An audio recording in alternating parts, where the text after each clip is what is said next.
Salut, vidéo très courte là, juste dans les tournesols. On vient de se prendre un petit orage sympathique, alors ça fait toujours plaisir, un peu d'eau. Sauf qu'on s'est pris 27 mm en pas très longtemps. Et souvent au printemps, c'est là qu'arrive, on va dire, l'érosion au niveau surface des sols, c'est-à-dire sur tous les champs travaillés fins, ce qui arrive des fois sur du tournesol, du soja ou des cultures spécialisées. C'est quand on se prend des grands amas d'eau comme ça, qu'on a une partie de la terre soit qui s'en va, ou sinon formation de croûte de battance dans des sols limoneux. Donc on a une partie des sols qui sont comme ça d'ailleurs, très chargés en limon. La majorité c'est à peu près 45% de limon et 40% de limon, 40% de sable, donc ça réagit quand même vite à ces gros amas d'eau où les sols se déstructurent assez rapidement. Et c'est ce qui me pousse en plus de vouloir vraiment être dans du non-travail en plein strict. C'est que dans des tournesols comme ça, j'aime vraiment pas l'aspect que prend le sol après avoir pris des orages. Donc là on va marcher un tout petit peu dans le tournesol, vous pourrez voir un peu ce que ça donne, comment il a évolué avec, sur Striptil. Et donc il y a toujours le couvert. Je suis venu avec mes chaussures de non-travail, on va voir. Donc là, ça nous donne des tournesols comme ça. Là, ça va pousser comme relativement vite. Et ça, c'est pas cool, ça, par contre. Ça, c'est pas cool du tout. Oh, il a fait. Donc là, je disais, on s'est pris 29 mm. L'interrang n'a pas... On a toujours ce mulch-là. Et là, si par exemple il y avait besoin de venir faire une intervention, fertilisation ou pulvée, on peut venir même après avoir pris des grosses quantités d'eau. Alors il faut voir si c'est un intérêt ou pas, mais ce que je veux dire, on ne viendra pas du tout abîmer le sol, venir marquer. Si je marche sur l'intervent, c'est pas forcément la même histoire. Et en fait, ça fait vraiment des lignes très, très séparées. Et plus les sols sont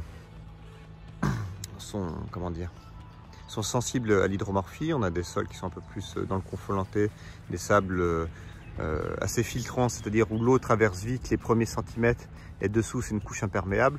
Et là avec des temps comme ça, chaque fois qu'on se prend des orages, on met vraiment du temps à repasser à chaque fois. Et quand j'ai fait du maïs de cette façon-là, là-bas, j'ai bien vu ce que m'avait permis la technique. J'avais pu faire du maïs et le semer relativement tôt, début avril. J'avais profité d'un coup de sec au mois de mars pour faire le striptil dans le couvert de Févrole-Poivès. Et après, donc j'étais venu semer le maïs début avril, mais en humidité, ça passait, mais c'était pas plus ressuyé que ça. C'est-à-dire pour faire du travail en plein, ça l'aurait pas fait.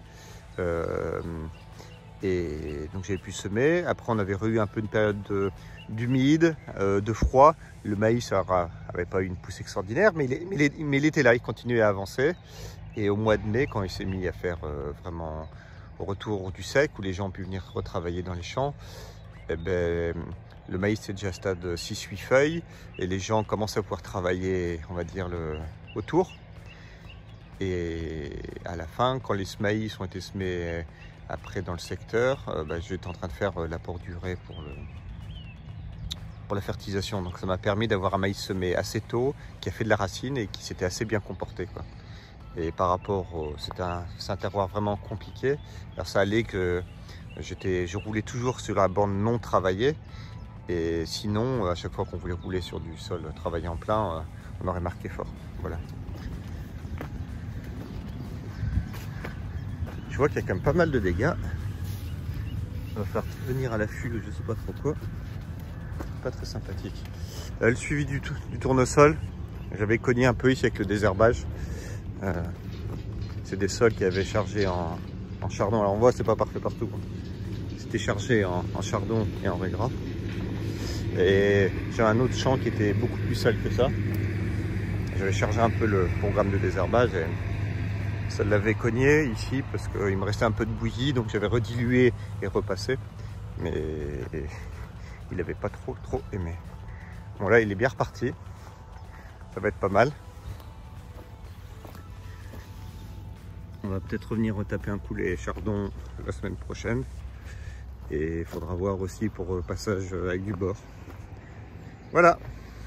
Allez, salut.